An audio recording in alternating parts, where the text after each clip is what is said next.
பால்வாடி சத்து மாவு பிடி கொழுக்கட்டை பண்ணுறதுக்கு 2 கப் 250 கிராம் சத்து மாவு சேர்த்துடலாம். ஒரு துண்டு சுக்கை இடித்து சேர்த்துடலாம். கொழுக்கட்டை நல்லா மணமாக சூப்பராக இருக்கும். சத்து மாவு கொஞ்சம் குறகுறப்பாக இருக்கிறதுனால நைஸாக திரிச்சிக்கலாம்.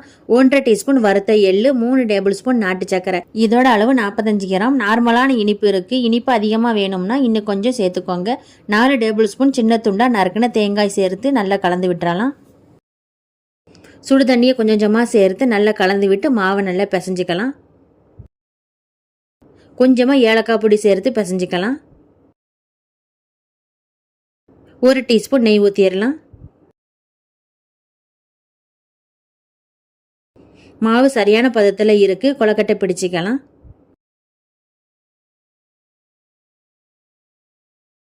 இட்லி பாத்திரத்தில் பிடிச்ச கொழுக்கட்டையை சேர்த்து 10 நிமிஷம் வேக வச்சிடலாம். இப்போ ரொம்ப சுவையான பால்வாடி சத்து மாவு பிடி கொழுக்கட்டை சூப்பராக ரெடி ஆயிருச்சு. நீங்களும் செஞ்சு பாருங்கள். நன்றி.